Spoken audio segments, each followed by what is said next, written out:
लेकर आए थे इस तरफ के एक प्रेशर ग्रुप बनाने का सोच थी कि एक प्रेशर ग्रुप बनाएंगे और दबाव डालेंगे हुकूमतों पे ताकि वो अपने नज़रियात से, हमारे जो पाकिस्तान के नज़रियात हैं जिसके ऊपर बुनियाद पे पाकिस्तान बना है, और इस तरह के कॉम्प्रोमाइज़ ना कर सके। तो एक प्रेशर ग्रुप का उनका एक सोच थी बनाने की, जैसे कि एक होता है कि हुकूमतों के ऊपर प्रेशर रहे कि वो अपने ट्रैक से ना उतरें।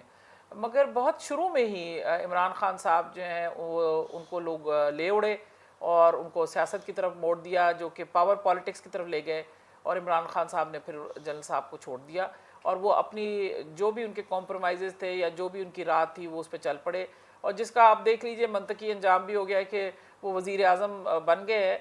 मगर आगे जब पीछे बुनियाद कमज़ोर होती है तो जो आज हो रहा है वही नज़र आ रहा है कि उसका सारे निज़ाम का बेड़ा गर्क हो रहा है। क्योंकि अगर आपका मतम नज़र ये हो कि आपने हुकूमत में सिर्फ आना है तो वो तो उनको हासिल हो गया, मगर हुकूमत कामयाबी से चलाना और संभालना ये एक बहुत बड़ा ज़रूरी अमर था जो कि उनको अभी तक नहीं समझ आया। जनरल हमीद गुल साहब ने एक और पेशगोई की थी कि पाकिस्तान जो है तमाम इस्लामी ममालिक की जो है सरबराही करेगा, लेकिन उनकी एक बात इस तरह से नहीं साबित हो रही क्योंकि वो एक कश्मीर के मसले पे ही सब कुछ इस्लामी ममालिक को इकट्ठा नहीं कर सकते।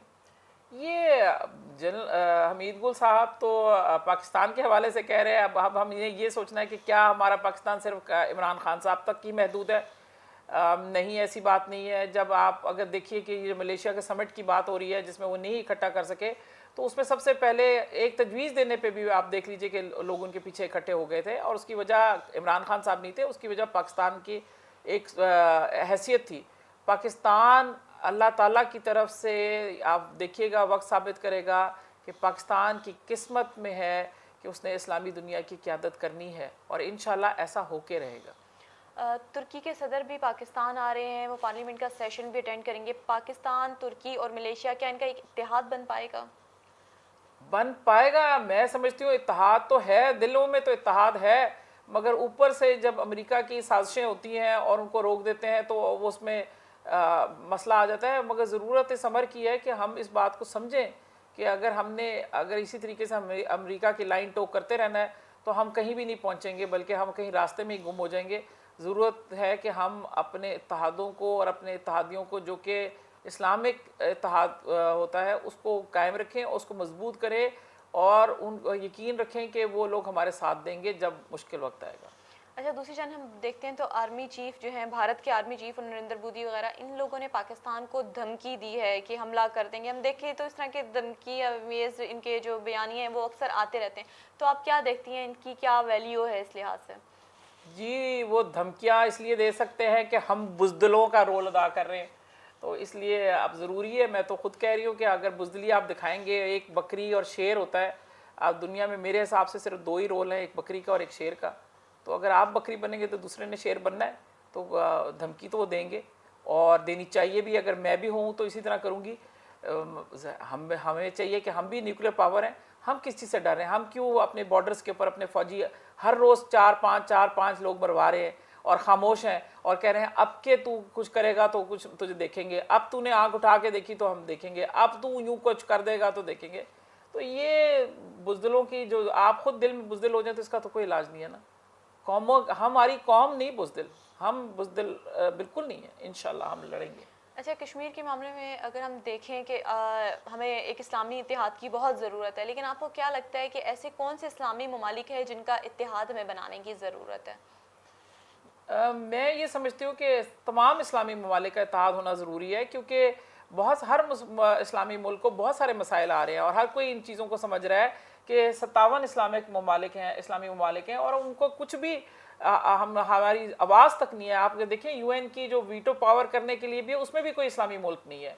हमारी कोई हैसियत नहीं है। हमें अपने आप को अपनी हैसियत मनवाने के लिए ज़रूरी है कि हम इत्तेहाद करें, और जो छोटा मुल्क है या बड़ा मुल्क है, इससे मावरा हमें ज़रूरत है कि हम सब एक इकट्ठे हो जाएं। और जब आप इकट्ठे होते हैं तो ये जैसे उंगलियां हैं, आप एक मुट्ठी की तरह बन जाते हैं, और जब मुट्ठी होती है तो आप मुक्का भी मार सकते हैं। तो ये बड़ा ज़रूरी है, ये रोल अदा करना कि तो उसमें हमें कमज़ोर भी है। देखिए मेरी एक उंगली छोटी भी है, बड़ी भी है, अंगूठा भी है, तो ये एक पूरा एक हथेली है जिसके साथ ये जुड़े हुए। तो ये हमारा दीन है और उसके साथ हम सारे इस्लामी ममालिक है। तो जब हम आपस में इकट्ठे हो जाएंगे, कोई कमज़ोर है या कोई ताकतवर, हम एक मुट्ठी बन जाएंगे। ऐसे अच्छा उस्मा साहिबा, आप क्या देखती हैं अगर जनरल हमीद गुल साहब आज हयात होते तो क्या कश्मीरियों को ये दिन देखना पड़ते? ये तो जनरल साहब की अपनी ही प्रेडिक्शन थी कि ऐसा होगा, मगर एक जनरल साहब की आपने पेशन गोई का जिक्र नहीं किया और उन्होंने कहा था कि इंशाल्लाह कश्मीर से भारत जलील और रुसवा होकर निकलेगा। तो इंशाल्लाह वो वक्त भी आएगा। जनरल साहब होते तो ज़रूर वो शोर करते और इस मामले को बहुत गाइड करते। फ़ौज को भी ज़ाहिर है वो अपने मशवरे देते। मेरी तो वो हैसियत नहीं है कि मैं इस तरह मशवरे दे सकूं। जनरल साहब की तो वाकई बात ऐसी थी कि वो करते, मगर फिर भी ये कि मैं उनकी बेटी होने के नाते जो मेरे से हो रहा है मैं वो कर रही हूँ, और इंशाल्लाह हम हार नहीं मानेंगे। अपनी जान, तन, मन, धन जो भी है हम कुर्बान करेंगे इंशाल्लाह। मैं एक और बात भी आपको बताना चाहती हूँ यहाँ कि जनरल साहब ने एक ख़ास बात और कही थी कि उन्होंने कहा था कश्मीर हमारे लिए इतना अहम है कि अगर पाकिस्तान को अपना नाम बदल के कश्मीर रखना पड़े तो उसमें भी कोई मज़ायका नहीं। तो यानी कि वो इसकी अहमियत को इतना समझते थे। और वाकई अगर हम समझे कि पानी हमारे वहाँ से आता है तो हर पाकिस्तानी, हमारी अगली आने वाली नस्लें, तमाम चीज़ है वो डिपेंड करती हैं कि कश्मीर का क्या फ़ैसला होएगा। अगर हमारा पानी रोक दिया गया तो आप खुद ही देख लें, अंदाज़ा लगा लें कि हमारा क्या अंजाम होगा। हम तो बिल्कुल हिंदुस्तान के आगे हमें झुक जाना पड़ेगा, हम घुटने टेकने पड़ेंगे। तो अब ज़रूरत इस अमर की है कि हम इस बात को समझें और इस मामले को यहीं डील कर लें। अच्छा, अगर एक बात, जनरल हमीद कुल साहब जो है अमेरिका की तबाही क्यों देखना चाहते थे?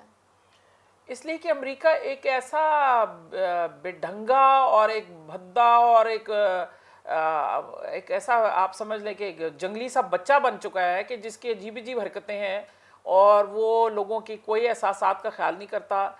लोगों की शख्सी आज़ादी छोड़े, पूरी कौमों की सॉवरेनिटी की इसको रिस्पेक्ट नहीं है। हर जहाँ बस जो उसके दिल में आता है, जो उनकी ख्वाहिशात होती हैं उस पर वो चल रहे हैं। और ये गलत है, ये गलत है, क्योंकि जब भी आप कहीं बड़ा बनना पड़ता है तो उसके लिए आपको सॉफ्टली लोगों के ख्वाहिशात का एहतराम करते हुए उनसे डील करना चाहिए।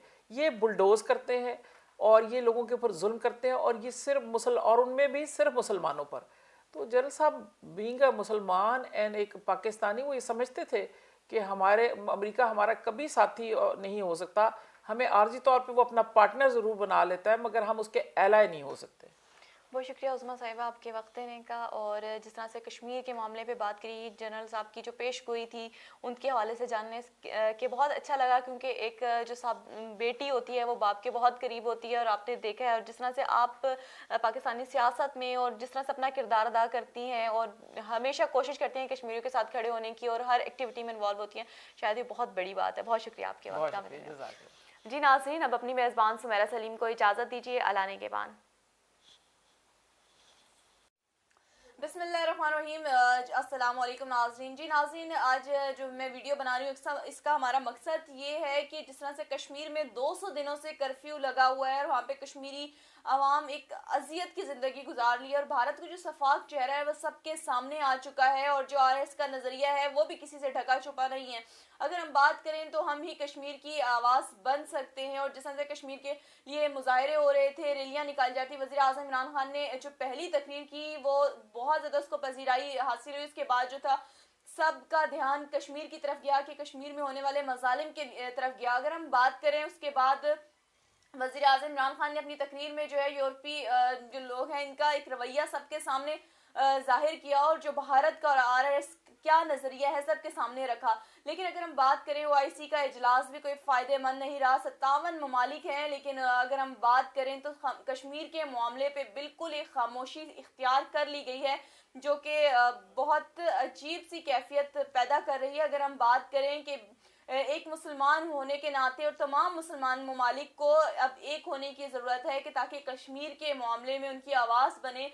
वो तमाम जो कश्मीरी बहन भाई हैं वो अपने मुसलमान बहन भाइयों की तरफ देख रहे हैं, और आज ये वीडियो बनाने का मकसद भी ये है कि लोग जो है इस वीडियो को देखें और वो ये समझे कि अगर पाकिस्तान के हम हालात हाजरा की बात करें, यहाँ पे मरियम नवाज और शहबाज शरीफ, नवाज शरीफ को लेकर इतना डिस्कस हो रहा है कि मरियम नवाज ने बाहर अपने बाप के इलाज के लिए जाना है। नवाज शरीफ वहाँ पे हॉस्पिटल में एडमिट है और अजीब सी एक जिद लगा ली है कि उनको उनकी बेटी का दीदार करना है और जिसके बाद ही वो इलाज करवाएंगे। एक अजीब सी कैफियत है कि हमारे मीडिया को इस चीज़ से तवज्जो हटाने से फुर्सत ही नहीं मिल रही कि वो कश्मीरी बहन भाई जिनकी आवाज़ बनना चाहिए उनके लिए खड़े होने की हमें ज़रूरत है। शायद इस वीडियो के जो ज़रिए हैं हम ये पैगाम दे सकें कि जो कश्मीर में जो हो रहा है सब कुछ वो सारी दुनिया के सामने आ सके। और जिस तरह से बात करें जनरल हमीद गुल साहब जो कि साबिक DGIS आई भी थी, उनके आज साहबजादी से हमारी जो गुफ्तगू हुई उसका मकसद ये था कि एक बेहतर तरीके से जान सके। कश्मीर के मामले पर उन्होंने बहुत ज़्यादा बात की है,